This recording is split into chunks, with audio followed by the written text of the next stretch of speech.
की तैयारी में हैं। आज भी मेरा कार्यक्रम कौशाम्बी में लगा था, इसलिए मैंने थोड़ा जल्दी आप सबको आमंत्रित किया। उतना भव्य आयोजन की परिस्थितियां अनुकूल नहीं है, क्योंकि हमारे यहाँ आज प्रेस कॉन्फ्रेंस का क्या उद्देश्य है, क्या है? सभी सम्मानित पत्रकार साथियों, जीने के लिए किसी को कोई न कोई परंपरा रीति स्वयं में भी बनाना पड़ता है। मैंने इस जनपद में हर नए वर्ष में सभी पत्रकार साथियों को शुभकामनाएं देने की परंपरा डाली और आपके माध्यम से अपनी प्यारी रायबरेली के सभी लोगों को शुभकामनाएं देने का भी प्रयास किया। उसी के क्रम में आज मैं आप सबको मिल करके नए वर्ष की शुभकामनाएं देने और लेने दोनों का आयोजन किया। हम आप सब जानते हैं, भारतीय संस्कार संस्कृति में जुड़ने और जोड़ने से ज्यादा बड़ा महत्व किसी और चीज का नहीं है। हमारा प्रयास होता है और भगवान से प्रार्थना भी है कि हमारी रायबरेली को, हर व्यक्ति को, चाहे वो जिस नीतियों का, दल का अनुयायी हो, सबको शुभकामनाएं। ईश्वर सबको शक्ति दे कि एक अच्छी रायबरेली, विकसित रायबरेली, खुशहाल रायबरेली के निर्माण में अपनी अपनी भूमिका का निर्वहन कर सके। मैं 1 तारीख को हमेशा करता आया हूं, लेकिन इस बार मैं सौभाग्यशाली हूं कि 1 जनवरी को दुनिया के सर्वाधिक लोकप्रिय जननेता, भारत के यशस्वी आदरणीय प्रधानमंत्री जी ने मुझे आशीर्वाद देने का समय निकाला। हम लोगों को सौभाग्य मिला कि अपने परिवार की 3 पीढ़ियों को एक साथ देश के यशस्वी प्रधानमंत्री जी का आशीर्वाद मिला। हम गौरवान्वित हैं। ऐसे क्षण जो किसी भी कार्यकर्ता को कम मिलते हैं, लेकिन वह क्षण मुझे हासिल हुआ। रायबरेली जनपद भी मेरा परिवार है और परिवार के हर सदस्य को सुख की अनुभूति हुई होगी जब रायबरेली का बेटा प्रधानमंत्री आवास में प्रधानमंत्री जी के साथ बैठ करके सम्मान पा रहा हो।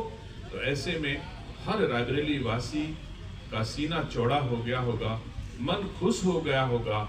देश के यशस्वी प्रधानमंत्री जी ने मुझे आशीर्वाद दिया और मेरे साथ पूरी रायबरेली के लोगों को भी प्रतीकात्मक रूप से आशीर्वाद दिया।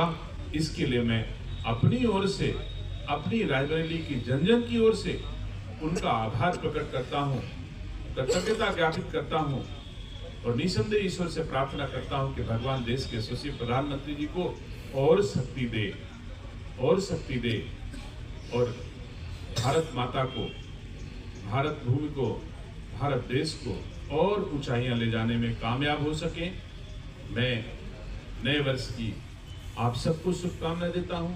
आपके माध्यम से पूरी रायबरेली को शुभकामनाएं देता हूं। ईश्वर नया वर्ष रायबरेली के उत्कर्ष का हो, ऐसी कृपा प्रभु की हो। हर वर्ग के लोग जिस क्षेत्र में सेवा कर रहे हैं, उन्हें उस क्षेत्र में और अधिक शक्ति प्रभु दे, जिससे वो अपने दायित्वों का निर्वहन पूरी क्षमता के साथ कर सके। ठंड का सीजन चल रहा है और दूसरी तरफ देखा जाए बिहार में भी राजनीतिक सरगर्मियाँ तेज हो गई है। वो चाहे बात कर लीजिए, लालू के एक बयान में जो है सरगर्मियाँ तेज कर दी, उसको किस नजर से देख रहे हैं आप? देखिए, राजनीतिक क्षेत्र में इतना बड़ा विशाल देश है, किसी न किसी राज्य में कुछ न कुछ होता रहता है, होता रहेगा। हम आप अपने परिवार में भी प्रतिदिन की घटने वाली घटनाओं को देखें तो कुछ न कुछ परिवार में होता रहता है, तो देश में भी होता रहेगा। ये तो प्राकृतिक रूप से है, कोई ऐसी बड़ी बात नहीं है। देश पूरी तरह से मोदी जी के हाथों में सुरक्षित है, देशवासी मोदी जी के हाथों में सुरक्षित है। थोड़ी बहुत कहीं जहां 4 बर्तन होते हैं, खनकते हैं, होता होगा, लेकिन कोई ऐसी असुविधा किसी रूप में नहीं है। देश को पूरा भरोसा अपने प्रधानमंत्री पर है। महाकुंभ में भी जो है आशीष पटेल को लेकर महाकुंभ शुरू हो रहा है और लखनऊ प्रयागराज जो रायबरेली प्रयागराज सड़कें हैं वो भी बन रही है, कब तक पूरा हो जाएगा, कुछ समीक्षा इस पे हुई है? आपको महसूस होता होगा उत्तर प्रदेश के यशस्वी मुख्यमंत्री जी इस मार्ग के लिए कितना संवेदनशील है कि कभी कमिश्नर निरीक्षण करते हैं तो कभी राज्य का मुख्य सचिव इस सड़क को निरीक्षण करने आता है कि जितनी जल्दी हो सके बन जाए। तो मैं समझ रहा हूं कि मुख्यमंत्री जी के निर्देशों का अनुपालन इस राज्य के अधिकारी करेंगे और यथाशीघ्र कुंभ से पहले इस मार्ग का निर्माण आवागमन के रूप में मोटरेबल या सुविधाजनक बन जाएगा। अगर थोड़ा बहुत कमी होगी तो उसके बाद कितने लोगों के पहुंचने की उम्मीद है इस बार, क्या आंकड़ा? मैं मानता हूं कि उत्तर प्रदेश की सरकार के द्वारा इस कार्यक्रम में 40 से 45 करोड़ लोगों के पहुंचने की उम्मीद है और मुझे गर्व है कि मैं उस सरकार का हिस्सा हूं जो दुनिया का सबसे बड़ा आयोजन संपन्न करने जा रही है। इतनी सारी सुख सुविधा सुरक्षा के साथ में करनी जा रही है।